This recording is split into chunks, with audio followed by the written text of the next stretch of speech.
Don't sense today that New Zealand have the equipment to do it.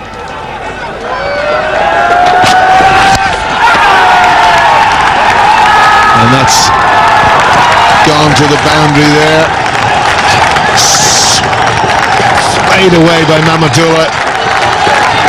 And really, just detect New Zealand body language is such that their destiny is known.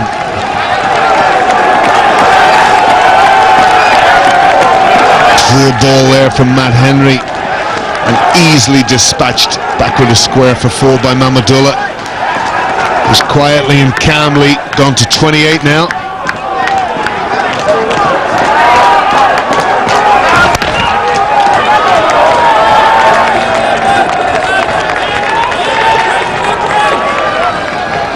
Partnership 49 between these two, and really Mahmudullah is the one who's come in and took the pressure off Mushfiqur,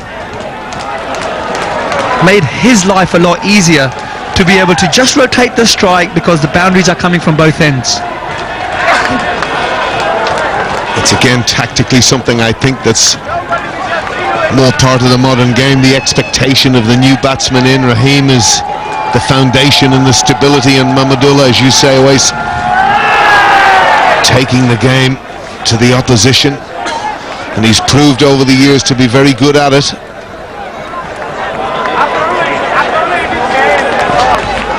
Played some really good shots, bit of unorthodox and some power as well.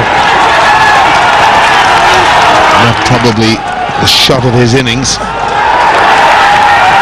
Been able to place the ball beautifully when required.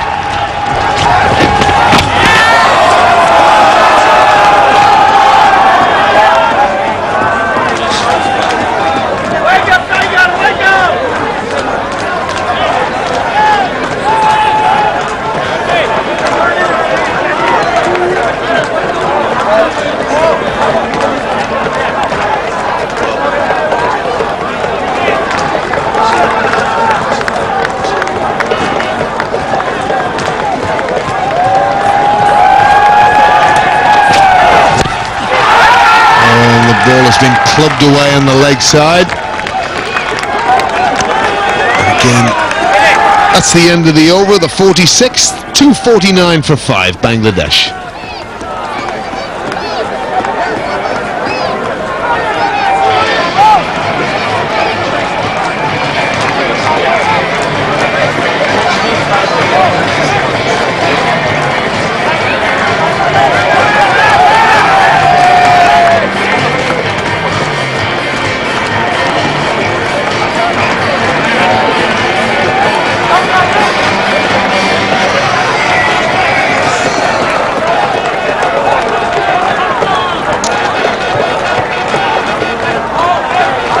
So the equation, 22 required.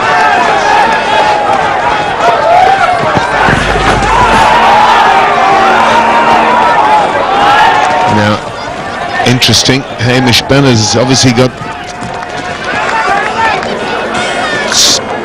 an air of frustration about him. That certainly looked wide to me. Maybe that little bit of jockeying of the umpire in the last over, fiddling with his ear. Sorry, I can't hear. I don't know what it was, but I'm not so sure.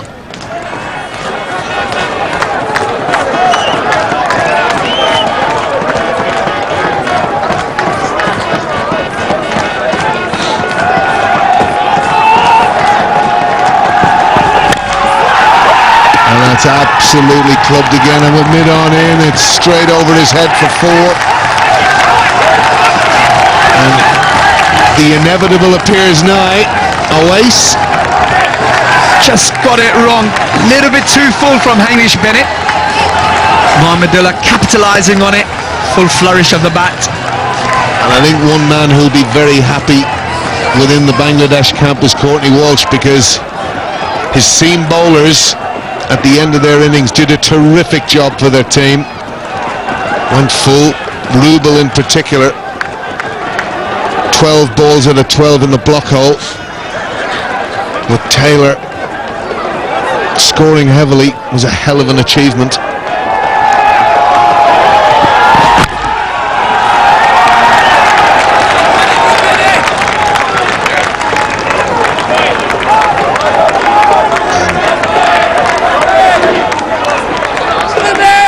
It's amazing how quickly a game can go away from you, but perhaps a moment, and an isolated moment,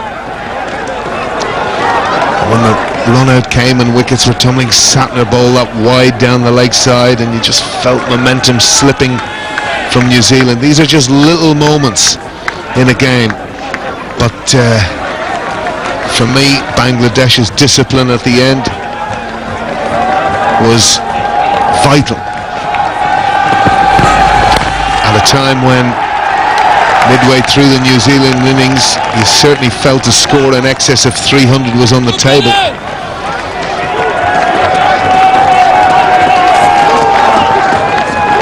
And it really looks now as if Bangladesh are cantering. You'd even use the word in horse racing terms, trotting to victory in front of their adoring fans.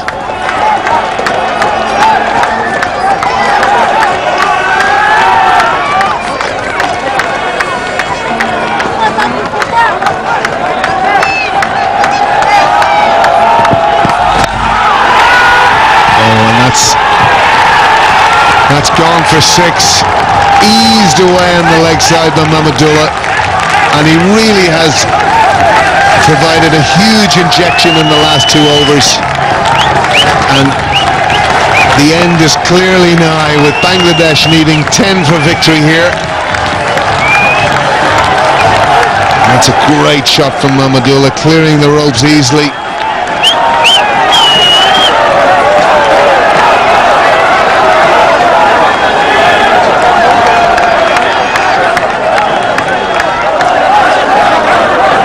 So 10 for victory here for Bangladesh, and a rise to 6th in the ODI standings, and it'll be a great fillip for them as they go into the Champions Trophy. And that's the end of the over. 261 for 5, Bangladesh.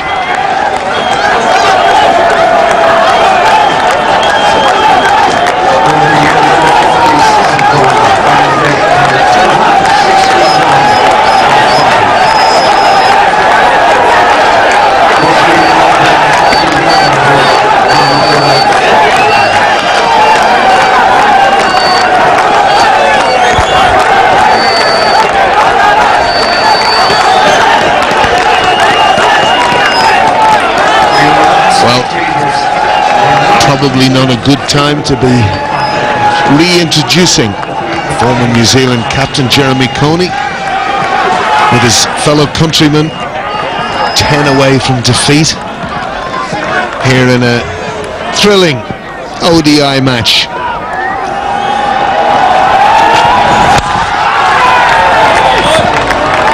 Hosted, I think, wonderfully here. Fantastic atmosphere in the ground here today, Jeremy. It's been a really good day, hasn't it, Alan? I mean, it's felt a bit like kind of Dhaka, I've got to say, because there's been fantastic support from the Bangladesh people.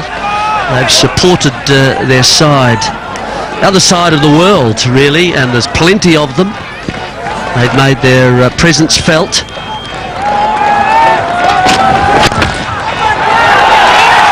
Well, as you say, Jeremy, there's just something wonderful about cricket in Asia, and the one singular aspect of it outside of how they play is just adoring fans, the noise, the glamour, everything that goes with it. And you can only marvel, as far as I'm concerned, having been to the subcontinent watching cricket. I have to say, I hasten not playing, but it's a wonderful atmosphere to be around a cricket match in.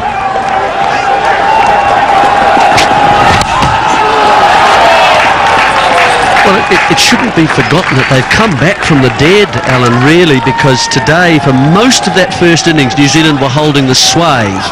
They were in control, and yet between overs 40 and 44, suddenly 3 wickets went in the New Zealand effort, and in came Rubel, in came Mustafiz, in came Shakib, and nothing really was given to the New Zealand tail end and Taylor, and they've deserved it, and they're hitting everything now.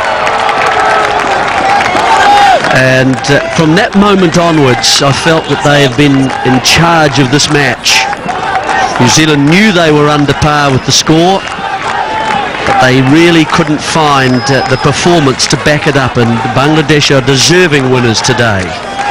Well, I think it was typified by that wonder delivery by Shakib to Satner, and 3 balls later Munro going, who absolutely pulverised the Irish attack, the tail end of their innings. But to lose momentum players like that at such a vital time left Ross Taylor really in no position to take the game. He had to manage the tail, and that was very difficult, and I just thought Bangladesh's bowling at the end of the innings was wonderful. Yeah, well, it will be New Zealand's that trophy from their performance earlier on in this tri-series. Looks a bit like the Bledisloe Cup, that, from the top end. Oh, well, we own that. We own most trophies.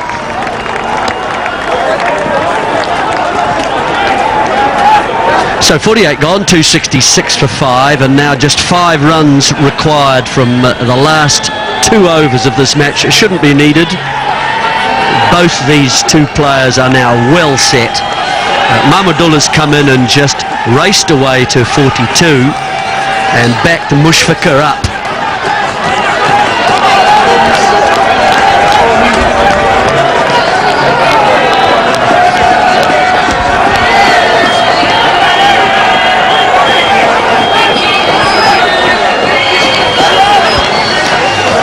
Jeremy, whenever I watch Hamish Bennett going back to his mark, I wonder, does he actually ever want to bowl?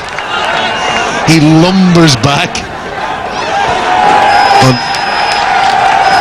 certainly early on did a real decent job for his team. He's probably struggled a little bit in the last few overs. Oh, it's a lovely stroke just for a single. It's interesting in terms of time, actually, that he's able to lumber back, and if you rush through your middle overs and keep pushing, you earn a bit of time. In other words, if you're under pressure in the last 10 overs and you're being hit around, time for a captain to change the field, time also for a bowler to think about where I'd bowled. You know, you earn that time by pushing hard in the field, I think, through those middle overs to earn the time later. It's just, I think, quite a useful tactic. So looking ahead, Jeremy, Champions Trophy, what would you see as New Zealand's best team? Oh dear, that could be it. Yes, it is. And Mushfiqur celebrates. And he certainly does celebrate. There's a big fist pump. And boy, do they deserve their victory today. And it certainly seems to mean a lot to Mustafiz. He's played beautifully out there today, Jeremy. Calm, composure, skill and guile. And backed up wonderfully by Mahmudullah as the crowd, who should really be kept off the playing area and should be nowhere near the teams here. But a great victory for Bangladesh today, and a wonderful game which I thoroughly enjoyed. Yeah, congratulations, Bangladesh. 2 experienced players, old heads out there at the crease, and that stroke so much in front of square onto it so quickly. A good stroke to win the match. And Mahmudullah just gets ahead of Mushfiqur 46, Mushfiqur 45. Both of them at strike rates 100 or over. So it's been a very good partnership of 72 from 62 balls to see their side home. And certainly too, Jeremy, from an Irish perspective, outside of the disappointment of some of our performances, but to be involved in a series and have a series like this that's been so welcomed by the cricketing public of Ireland, and obviously people, but New Zealanders and Bangladesh people within Ireland. Any of the conversations that I've had around the ground have thoroughly enjoyed the series, Obviously it's been disappointing from an Irish perspective, but certainly from Bangladesh's and New Zealand's point of view, they've probably answered a lot of questions for themselves running into the Champions Trophy. And whilst Bangladesh has a settled look about itself, there's certainly huge competition, I would imagine, within the New Zealand camp, and I'd be very interested in your views moving into the Champions Trophy as what you might see as potentially New Zealand's certainly best 11 moving into that particular tournament, because these games come thick and fast, and obviously with players coming back from the IPL, quality players, Williamson in particular on the batting side of things, but a lot to be gained from this series. Oh, absolutely. 2 more games to go yet. From New Zealand perspective, warm-up games back in England. Yes, we've been able to introduce a few new players. There's been rotation going on, so but players like Broome has had a good series, I think, of 4 matches, and I think also Latham has done quite well. He's grown into the role as a captain a little bit further. I think Ronke's generally started the innings quite quickly. So I think New Zealand's top order, there are questions about the openers. Who are they actually going to choose? And then 3, 4, 5 I think are settled, and then you're getting into the difficult questions for selectors about who are going to be, you know, the opener. Is it going to be Ronke, or is it going to be Latham, or are you going to have some all-rounders?